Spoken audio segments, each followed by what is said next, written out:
मागे पुढे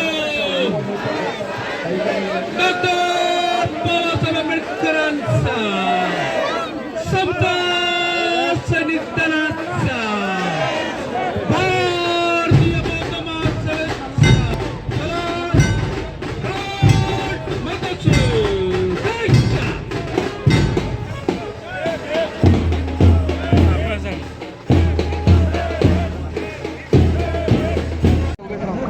आज मोठा आनंदाचा क्षण आहे.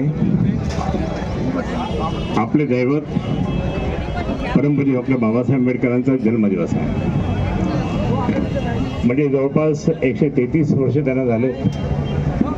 हा उत्सव फक्त आपल्या संभाजीनगरला किंवा दिल्ली मुंबई इकडेच नाहीये, संपूर्ण जगामध्ये हा उत्सव साजरी होत आहे. माझी मुलगी अमेरिकेला आहे. त्यांच्या पूर्ण कॅम्पसमध्ये परमपूज्य डॉक्टर बाबासाहेब आंबेडकरांचा जयंतीचा कार्यक्रम खूप मोठ्या उत्साहात चालू आहे.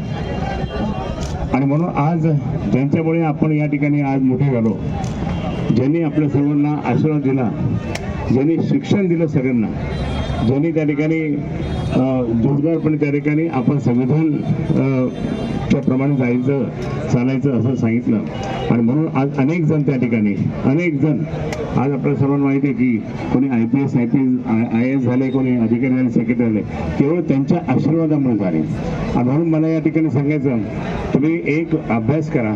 तुम्हाला सर्वांना त्या ठिकाणी आज अनेकांनी त्या ठिकाणी संविधानचं वाटप चालू आहे. ते संविधान जर वाचलं पूर्ण तर त्यामध्ये असं दिसेल, कारण मी लोकसभेत त्या ठिकाणी त्यांच्या हस्ताक्षरित पाहिलेलं सगळं. त्यावेळेस पठाण सर्व मान्यवरांना सत्कार करावा.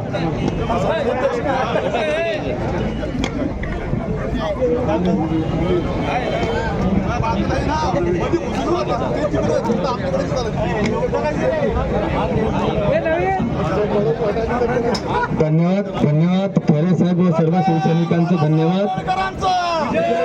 डॉक्टर बाबासाहेब आंबेडकरांचा जब तक सूरज चांद रहेगा.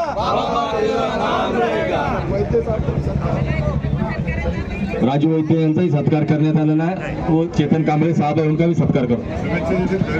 खैरे साहेबांना विनंती आहे की त्यांनी शुभेच्छा द्याव्यात. विश्वांग महाकार्तिक तथागत भगवान गौतम बुद्ध बोधिसत्व बाबासाहेब आंबेडकर या महापुरुषांना सर्वप्रथम विनम्र अभिवादन. दी बुद्धिस्ट सोसायटी ऑफ इंडिया अर्थात भारतीय या संस्थेचे संस्थापक अध्यक्ष बोधिसत्व डॉक्टर बाबासाहेब आंबेडकर या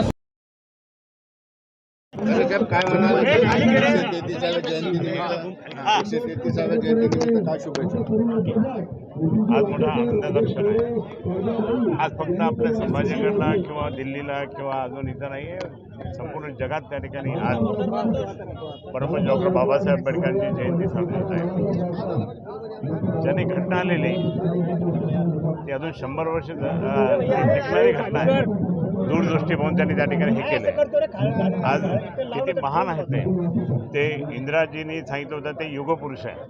आणि म्हणून असं सर्वांनीच त्या ठिकाणी केलं. शिवसेना प्रमुख माननीय बाळासाहेब ठाकरे यांच्यासोबत त्यांचा संपर्क होता. बाबासाहेब स्वतः माननीय बाळासाहेबांच्या प्रभादेवीच्या घरी यायचे.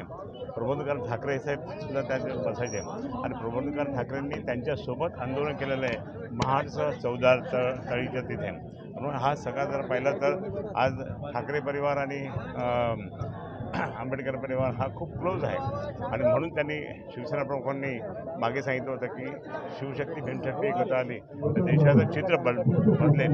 आणि म्हणून एक आता हा प्रकार हा जो एकत्र येण्याचा प्रकार हा शिवसेना पक्ष माननीय उद्धवजी ठाकरे साहेबांनी एकत्र केलं आणि सगळेजण आता एकत्रपणे त्यांनी काम करत आहे. मी सांगतो की परमपूज्य डॉक्टर बाबासाहेब ज्या घटनेमुळे त्या ठिकाणी अनेक ज्यांना उपेक्षित जे होते ते कधी पुढे जाऊ शकत नव्हते, ते आज खूप मोठे IAS ऑफिसर झाले, IPS ऑफिसर झाले किंवा मोठे सेक्रेटरी झाले, सचिव झाले. मग हे कोणामुळे झाले? फक्त परमपूज्य डॉक्टर बाबासाहेब आंबेडकरमुळे झाले. आणि म्हणून त्यांना या महामानवाला आमच्या शिवसेनेतर्फे उद्धव बाळासाहेब ठाकरे यांच्या वतीने भावपूर्ण आदरांजली वाहतो. जय हिंद, जय महाराष्ट्र, जय भीम. दादा, नारायण राणे यांनी उद्धव साहेबांवर गंभीर टीका केली की उद्धव ठाकरे वेडे आहेत आणि ते दहशतवाद्यांना आमची सुपारी देतात. आणि नारायण राणेच वेडा आहे. तुम्ही पाहता त्याचं तोंड कसं चेहरा पडलेला आहे. आता तो कोटबीट घालताना आता फक्त शर्ट घालतो हे एवढं इथपर्यंत, पण त्याच्यावर काय म्हणायचं. बरं आता भागवत कराड हे म्हटले की आमच्याकडे भरपूर उमेदवार आहेत, सक्षम आहेत, त्याच्यातून चांगला शोधण्यासाठी आम्हाला वेळ जातो. मला खैरे साहेबांनी आघाडी घेतलेली प्रचारात, आम्ही 1 वर्ष आधीच आघाडी घेतली. पण तुम्हाला मी एक सांगतो भाऊ एक मिनिट हे कसं माहिती आहे का, ते किती काय म्हणले त्यांना कुठे मतदान करावं लागेल हे फक्त पाहून घ्या. मग त्यांचा उमेदवार ठरत नाही ना. भागवत कराडांनी तुमचं प्रचार कार्यालयाचं उद्घाटन झालं म्हटल्यानंतर माजी खासदार आहेत ते निवडून येणार नाही असं म्हणले. आता त्याला माझंच काम करावं लागलं, डॉक्टर करायला माझंच काम करावं लागेल तर ते टिकतील, नाही तर टिकत नाही ते.